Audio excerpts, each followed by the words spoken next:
नमस्कार, स्वागत है आप सभी का छत पर बागवानी के एक नए एपिसोड में। हम सभी भी कहीं ना कहीं एक गार्डन लवर ज़रूर होता है, लेकिन कई बार ऐसा होता है कि हम कई कारणों के चलते अपने शौक को पूरा नहीं कर पाते। कई बार जगह की कमी होती है और कई बार तो हम स्पेस मैनेजमेंट ठीक तरह से नहीं कर पाते। क्या आप भी इस प्रॉब्लम को फेस कर रहे हैं? सोल्यूशन हमारे पास है। अगर ग्राउंड स्पेस आपके पास नहीं है तो क्या हुआ, एयर स्पेस तो अपना ही है ना। जी हाँ, एयर स्पेस को आप पूरी तरह से यूटिलाइज कर सकते हैं इन हैंगिंग बास्केट्स के चलते। इसमें आप चाहे वेजिटेबल्स लगाएं, फ्लावर्स लगाएं या फिर कोई हर्ब्स लगाएं, बहुत इजीली ये सब किया जा सकता है और यहाँ तक कि इन बास्केट्स को अपने घर में ही रेडी किया जा सकता है। तो आइए आज हम आपको बताते हैं कैसे आप इन बास्केट्स को तैयार करें और इससे अपने घर को और भी ज़्यादा ब्यूटीफुल बनाएं।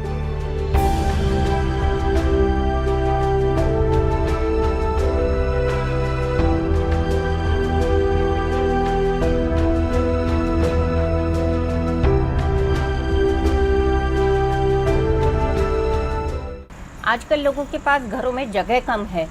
वर्टिकल गार्डनिंग बहुत अच्छी चल रही है। वर्टिकल गार्डन हम बास्केट मेकिंग में भी वर्टिकल वॉल्स पे लगा सकते हैं, नहीं तो हैंगिंग बास्केट्स का ये है कि आप कहीं पे भी उसको हुक लगा के टांग सकते हैं और अपना पैशन पूरा कर सकते हैं। जैसे मार्केट में डिफरेंट साइजेस की बास्केट्स अवेलेबल हैं, लाइनर्स अवेलेबल हैं, ग्रीन नेट जो हम लोग अपने शेड के लिए लगाते हैं वो अवेलेबल है, मॉस ग्रास अवेलेबल है। अगर मॉस ग्रास नहीं मिलता है तो कोकोनट के जो पील्स होते हैं उसको हम भिगो के वो भी यूज़ कर सकते हैं। तो हर साइज़ के साथ के लाइनर्स अवेलेबल है मार्केट में। ये 8 इंची का है, ये 10 इंची का है और ये 12 इंची का है। तो जिस साइज़ की आप बास्केट्स लगाना चाहते हैं, जिस तरह की आपके पास जगह है, उस हिसाब से आप मार्केट में मटेरियल ख़रीद सकते हैं। बेटर यही रहेगा कि जब आप एक लाइन में एक चीज़ लगा रहे हैं तो एक साइज़ की लगाएं। ऊपर नीचे लगा रहे हैं तो आप साइजेस में डिफरेंट कर सकते हैं कि एक बड़ी हो गई, एक छोटी हो गई, लेकिन बेटर सिमेट्री के लिए आप एक ही साइज़ की बास्केट यूज़ करें। जैसे हमको शुरू करना है तो हमारे औजार भी पूरे हमारे पास होने चाहिए। खुरपी हो गई, शार्प कटर सीजर्स हो गया और एक कटिंग के लिए सीजर्स। लेकिन कटर्स जो होने चाहिए बिल्कुल शार्प होने चाहिए कि एक बार में ही आपका जो भी कटिंग काट रहे हैं वो एक बार में कट जाए। बार बार उसको काटेंगे तो वो नीचे से डैमेज हो जाएगा और आपकी वो जो कटिंग है वो नहीं लग पाएगी। अब मैं आपको बास्केट बनाना सिखा रही हूँ जो कि मार्केट में अवेलेबल है, लाइनिंग भी और बास्केट्स भी। और आजकल के टाइम में किसी के पास टाइम नहीं है तो ये अवेलेबल होने की वजह से आप बहुत इजीली बना सकते हैं बास्केट्स, डिफरेंट साइजेस में, डिफरेंट शेप्स में। अब मैं आपको लाइनिंग वाली बास्केट का प्रोसीजर बताने जा रही हूँ। ये हम इसलिए गीला कर रहे हैं क्योंकि ये बिल्कुल सूखी हुई होती है और अगर हम इसे गीला नहीं करेंगे तो इसमें वाटर रिटेन नहीं रहेगा और हम ऊपर से जो पानी देते हैं सोचते हैं हमने पौधे को पूरा पानी दे दिया, लेकिन हमारी जो लाइनिंग है वो गीली नहीं हो पाती है और गीली ना होने की वजह से थोड़े दिनों बाद जो ऊपर का मिट्टी का पानी होता है वो सूख जाता है और पौधा मरने लगता है। जैसे हमारी पूरी लाइनिंग गीली हो चुकी है ये। अब इसके अंदर हम सबसे पहले सॉइल मिक्सचर लेंगे, जिसमें 1 पार्ट गार्डन सॉइल, 1 पार्ट काऊ डंग मैन्योर जो बिल्कुल रॉटन काला ऐसा होना चाहिए। अगर जरा सा भी इसमें रह गया तो कीड़ा लग जाएगा, जिससे आपके पौधे में कीड़े आ जाएंगे। ये नीम खल है, ये हल्की भी रहती है और ऐसा पेस्टिसाइड्स भी काम करती है। ये कोकोनट का बुरादा है, बाज़ार में इसकी ईंटें मिलती हैं ब्रिक कंप्रेस्ड में। इसे हम पानी में भिगोएंगे तो ये 4 गुना बढ़ जाती है। सबसे पहले हम मिट्टी की लेयर डालेंगे जो कि हमारे ऑलरेडी मिक्सचर है। इसमें गार्डन सॉइल, गोबर की खाद, नीम खल, पत्ते की खाद सब हमने पहले ही मिक्स किया हुआ है।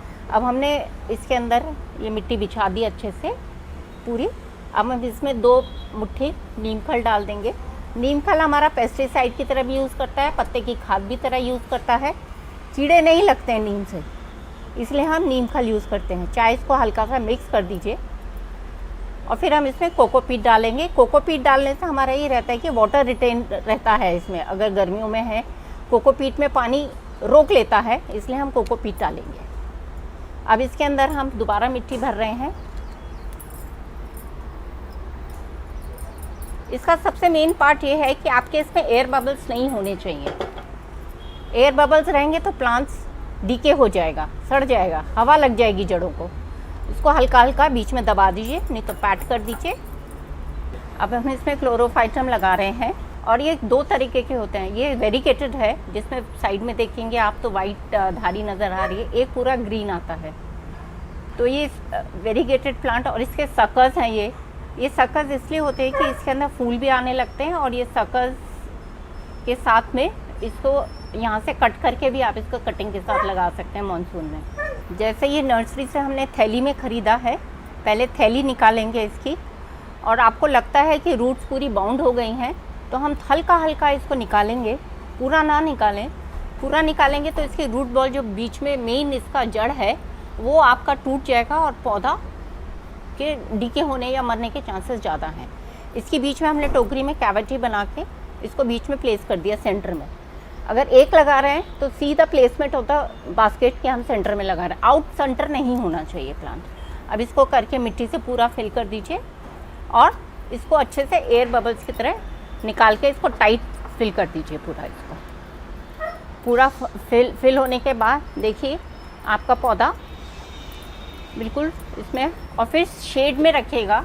कभी भी प्लांटिंग करने के बाद या रीपॉटिंग करने के बाद कभी भी धूप में नहीं रखते हैं पौधा, क्योंकि वो पूरा अपनी जड़ें हिल चुकी हैं, हवा में आ चुका है।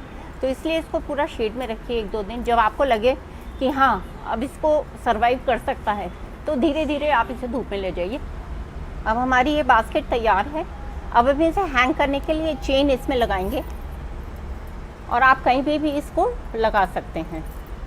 आप कभी इंडोर भी लगाना चाहें तो कोई भी प्लांट कम्प्लीटली इंडोर नहीं होता, तो आप उसको 1-8 दिन अंदर रख सकते हैं और फिर उसको बाहर कर दीजिए। लेकिन अंदर से भी ले जाके एकदम धूप में मत रखिए, क्योंकि वो उसको 2 दिन में बाहर की अंदर की आदत पड़ चुकी होती है। तो सेमी शेड में रखिए। अब ये जैसे हमने लगा ली बास्केट का, अब इसको देखेंगे ट्रायंगल कहाँ बन रहा है, जिससे कि ये प्रॉपरली सेंटर आ जाए इसका। ये हमारी बास्केट तैयार है, ये हैंगिंग बास्केट है।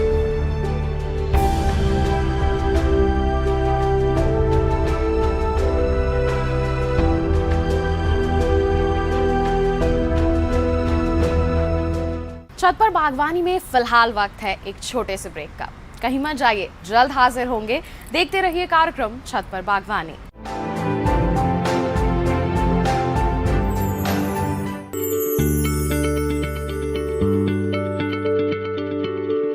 क्या आप किसी बीमारी से परेशान हैं? चाहते हैं डॉक्टर की सलाह? तो हम हैं आपके साथ। बताएंगे आपको जीने की राह। समस्याएं आपकी, समाधान देश के मशहूर विशेषज्ञों के। घर बैठे बात करें देश के जाने माने डॉक्टरों से। हमारे लाइव प्रोग्राम स्वस्थ किसान में हर शनिवार शाम 6 बजे से 7 बजे तक।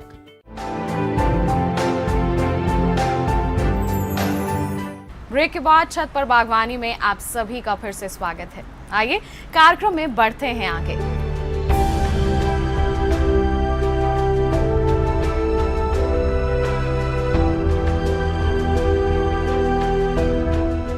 अब हम दूसरी टेक्निक, जो कि बहुत पुरानी टेक्निक है, यूज़ कर रहे हैं, जिसमें हमारी मॉसग्रास, नेट और एक नई टेक्निक उसके साथ मिक्स कर रहे हैं, परलाइट, वर्मिकुलाइट, कोकोपीट एंड नीम खल। ये इससे बास्केट्स का जो वेट है वो बहुत हल्का रहता है। बस इसमें एक थोड़ी सी दिक्कत, पानी रिटेन करने की थोड़ी प्रॉब्लम है। उसको ये बहुत देखना है कि आप धूप में ना रखें, और इसको जब भी आप लगाएं शेड में रखें, और जहाँ पानी इसमें बना रहे। बिल्कुल सूख जाएगा तो आपका प्लांट जो है वो मर जाएगा। अब हम इसका सबसे पहले आपको लाइनिंग का मेजरमेंट करना बताते हैं। हमेशा लोग क्या गलती करते हैं कि लाइनिंग को अंदर से नाप के काटते हैं। जब हम गमला लगाते हैं, ट्राई करते हैं, तो ये लाइनिंग छोटी हो जाती है। हमेशा बास्केट को नापने का तरीका उल्टा रखिए। नेट खोलिए,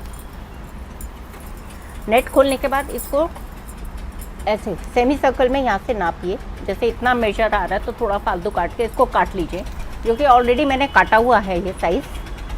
अब हम इसको बास्केट को सीधा करेंगे, इसमें नेट बिछा देंगे पूरा।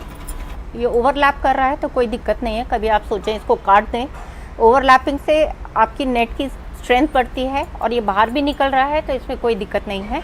अब हम ये मॉस ग्रास जो हमने पहले ही भिगो के रखा हुआ है, और भीगने से देखिए पूरी हरी हो गई है घास, इसमें से ये फॉरेन पार्टिकल्स निकाल दीजिए जितने निकल सकते हैं, और इसको एक एक लेयर खोल के ऐसे पतली करके पूरी टोकरी में अच्छे से बिछा दीजिए। बीच में नेट नहीं दिखनी चाहिए। तो इससे पूरी क्या रहेगा, आप इसकी जड़ें भी पकड़ लेगा आपका पौधा, और इसमें वाटर रिटेन रहेगा। ये देखिए पूरी मॉस ग्रास अब हमने अच्छे से बिछा दी है इसमें। और हम नेट इसलिए बिछाते हैं इसके अंदर जिससे मॉस ग्रास नीचे से निकलने का भी डर रहता है पानी के साथ में, और चिड़िया लोग जो होते हैं वो घास समझ के अपना घर बनाने के लिए निकाल के ले जाते हैं। अब मैं आपको सॉइललेस मिक्सचर से ये बास्केट बनाना बता रही हूँ। तो हम सबसे पहले इसके अंदर सॉइल राइट का मिक्सचर डालेंगे, फिर इसके अंदर हम परलाइट का मिक्सचर डालेंगे और साथ के साथ हाथ से मिक्स करते जाएंगे। फिर थोड़ा वर्मिकोलाइट डालिए इसमें, फिर मिक्स कर दीजिए। फिर थोड़ा नीम खल डालिए, फिर मिक्स कर दीजिए। एक चीज़ का लेयर नहीं रहना चाहिए, सब मिक्स होना चाहिए। फिर थोड़ा कोकोपीट डाल दीजिए, फिर मिक्स कर दीजिए। और बीच बीच में इसके अंदर एयर गैप्स जो बन जाते हैं उन्हें फिल करना बहुत ज़रूरी है, नहीं तो एयर गैप जहाँ होंगे आपके जो रूट्स हैं वो सड़ जाएंगे। ये देखिए जितनी मैं उंगली नीचे अंदर डाल रही हूँ ये पूरी अंदर जा रही है, और जैसे हम इसको ठोकते जाएंगे ये पूरा अंदर सेटल हो जाएगा। ये पूरा अब हमारा तैयार हो गया है बास्केट। अब हमारे अंदर इसमें गैप्स नहीं है, एयर गैप्स बिल्कुल फिल हो चुके हैं। जैसे हमारे पास ये फॉक्सटेल फर्न है, इसे लोमड़ी की पूंछ भी कहा जाता है, इसीलिए इसको इंग्लिश में फॉक्सटेल फर्न कहा जाता है। साइड में छोटे छोटे पत्ते हैं और बिल्कुल देखिए सारी पूंछें ऐसे लग रही हैं जैसे कितनी सारी लोमड़ियाँ एक साथ खड़ी हैं। अब हम इसको निकाल के अपसाइड डाउन करके थोड़ा सा हिला के, और कभी भी आप सूखी मिट्टी का नहीं निकालिए। हमेशा जब भी पौधे आप निकालें एक दिन पहले मिट्टी में गीले होने चाहिए, बिल्कुल सूखी नहीं होने चाहिए। अब ये इसके अंदर ये बर्ड्स हैं, ये एक्स्ट्रा जो हो, अभी तो इसमें इतना नहीं है और सीज़न भी थोड़ा कम है, तो इसको हम काट के निकाल सकते हैं, नहीं तो ये न्यूट्रिशन पौधे को बढ़ने ही नहीं देते हैं और ये रूट्स जल्दी भर जाते हैं, तो पौधे के मरने के चांसेस ज़्यादा रहते हैं।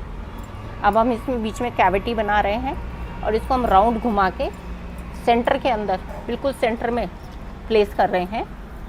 और देखिए इसको हम फिर वैसे ही जैसे हमने पहले किया था, इसको पूरा मिट्टी में दबा देंगे। बिल्कुल भी जड़ों के पास से इसको ना दबाएं, बाहर की तरफ से करें। जब इसके अंदर नए पत्ते आते हैं तो इतनी खुशी होती है कि देखो हमने अपने हाथ से लगाए और आज हमारे बच्चे फल फूल रहे हैं। अब हम इसको पानी डालेंगे कोई स्प्रे बॉटल से। जैसे मिक्सचर हमारा सूखा था तो उसको पूरा वेट करना है। तो मॉस ग्रास तो हमारी गीली थी, लेकिन फिर भी इसको पानी तो एक बार देना ही पड़ेगा पूरा, तो इसलिए हम अच्छे से स्प्रे कर देंगे। आपको लग रहा है कि स्प्रे से नहीं हो रहा है तो आप शायद थोड़ा सा हल्के से ऐसे भी स्प्रिंकल कर सकते हैं पानी पूरा। अब ये जो साइड में आपकी नेट बच गई है, इसको या तो यहाँ ऐसे फोल्ड करके इसको इसमें यहाँ टक कर दीजिए पूरा चारों तरफ से, क्योंकि बाहर लटकी भी तो बहुत बुरी लगेगी। या इसको अगर कम बची है तो इसको आप इसके साथ स्टिच भी कर सकते हैं ऐसे, और ऐसे करने के बाद इसमें ऊपर से मॉस ग्रास लगा दीजिए, तो ये दब भी जाएगी और आपकी मॉस ग्रास से वाटर भी रिटेन रहेगा, इसमें मॉइस्चर भी रिटेन रहेगा। ये चारों तरफ अब इसको ऐसे लगा दीजिए, तो कोई नहीं जान पाएगा कि आपकी जो एक्स्ट्रा पार्ट था वो आपका कहाँ गया। देखिए मैं फोल्ड करती जा रही हूँ और ऊपर मॉस ग्रास बिछाती जा रही हूँ। इसके अंदर ये पूरी लेयर हो जाएगी। इसमें टाइमली आपको ये देखना पड़ेगा कि चिड़िया वगैरह मॉस ले जाती हैं और कुछ हवा के साथ कुछ उसके साथ निकल जाती है, तो आप दोबारा लगा दीजिए मॉस उसमें। और फिर जैसे हमने पहले उसमें बताया था, उसमें वैसे ही हम लोग चेन लगा के, चाहे आप चेन 2 दिन बाद लगा दीजिए, इसे सेमी शेड में रखिए। जब ये सेट हो जाए, आपको लगे कि हाँ अब ये सर्वाइव कर जाएगा, या आप जब तक देखेंगे आपको पता लगने लगेगा। आप अपने पौधों से बात करिए, आपको पता लग जाएगा कि आपके पौधे आपसे चाहते क्या हैं। पानी मांग रहे हैं, धूप मांग रहे हैं, या कुछ खाने की कमी है। अगर पत्ते पीले हो रहे हैं तो न्यूट्रिशन की कमी है, और ज़्यादा झड़ रहे हैं या गल रहा है तो नीचे कहीं कीड़ा तो नहीं है, तो थोड़ा सा गुड़ाई करके देखिए कीड़ा तो नहीं है। और फिर उसके लिए हम ऑर्गेनिक पेस्टिसाइड्स बनाते हैं जो कि हम इसमें डालते हैं। तो ये सब टाइमली आप जब तक नहीं देखेंगे, इनसे बातें नहीं करेंगे, तब आपको ये नॉलेज नहीं आएगी। देखिए हमारी बास्केट अब कितनी सुंदर लग रही है, पूरी भर गई है मॉस ग्रास से। मॉस ग्रास भी ग्रीन है, ये भी पूरी ग्रीन है, तो देखिए कितनी सुंदर लग रही है चारों तरफ।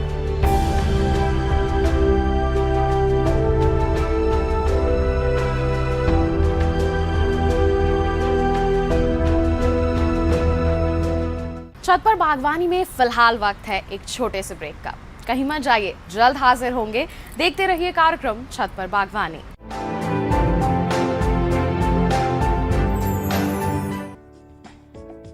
ये कामयाबी है अन्नदाता की। ये कहानी है खेत और खलिहानों की। कैसे करें अपने पशुओं की देखभाल, जानिए गांव-गांव के किसानों का हाल। देखिए गांव किसान, सोमवार से शुक्रवार दोपहर 12 बजे सिर्फ डीडी किसान पर। ब्रेक के बाद छत पर बागवानी में आप सभी का फिर से स्वागत है। हम सब ने हैंगिंग बास्केट तो तैयार कर ली, लेकिन अब उसमें प्लांट कौन से लगाने हैं, हमें किस चीज़ की ज़रूरत है और कैसे उसे तैयार करना है, इसके बारे में जानना भी बहुत ज़रूरी है। आइए जानते हैं और हमारे कार्यक्रम को आगे बढ़ाते हैं।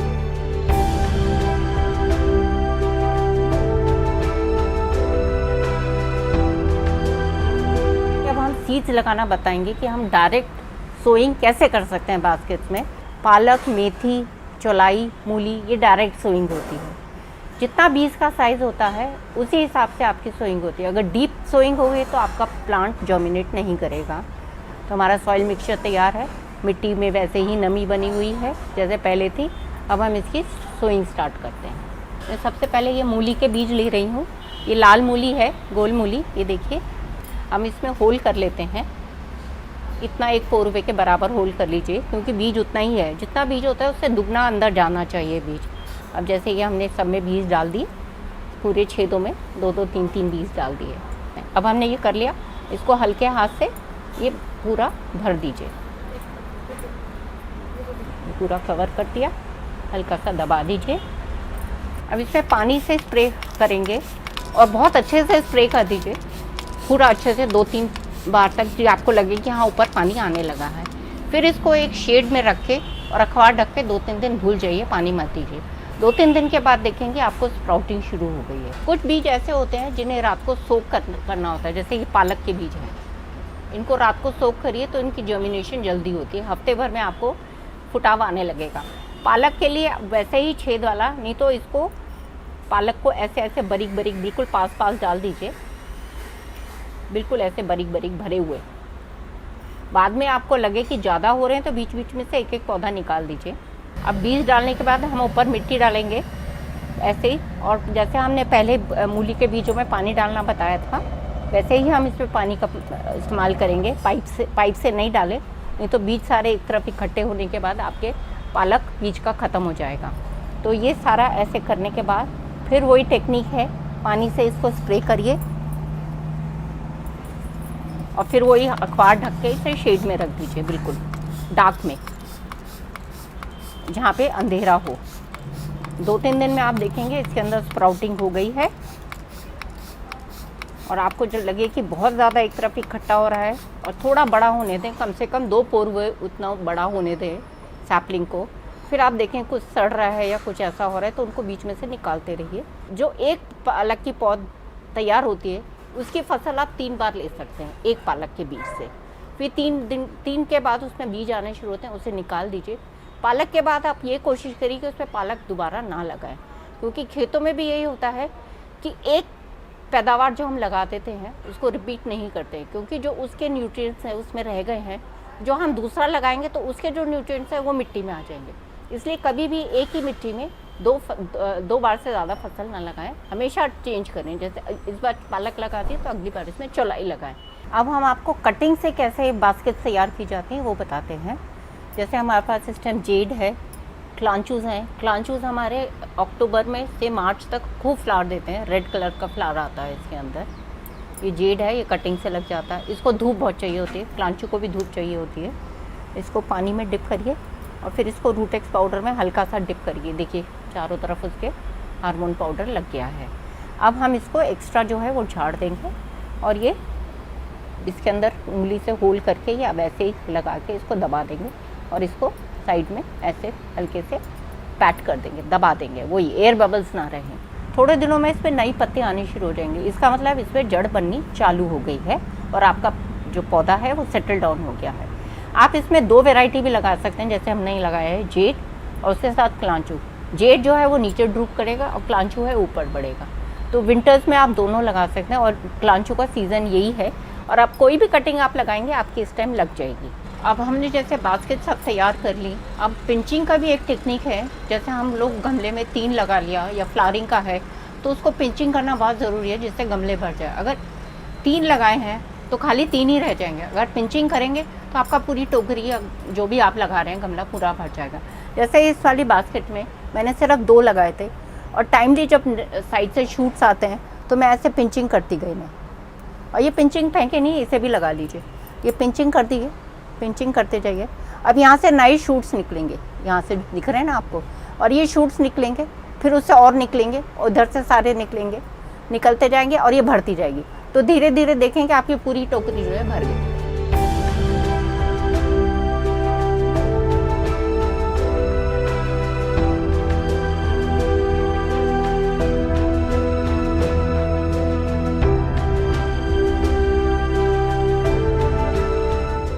हैंगिंग बास्केट मार्केट से लेकर आना और उसे अपने घर में लगाना तो बहुत इजी होता है, लेकिन अगर हम अपने हाथों से उसको तैयार करें, अपनी क्रिएटिविटी को यूज़ करके डिफरेंट स्टाइल में उसे बनाया जाए और फिर हम उसमें प्लांटेशन करें तो उसकी बात ही कुछ अलग होती है। और हाँ, जो अभी तक लोग एक्सक्यूज़ देते थे कि स्पेसिंग की प्रॉब्लम है, आज का हमारा एपिसोड देखने के बाद हम उम्मीद करते हैं कि वो एक्सक्यूज़ भी अब दूर हो गया होगा। यानी कि हमारी जो प्रॉब्लम थी उसका सोल्यूशन आप तक पहुंच गया है।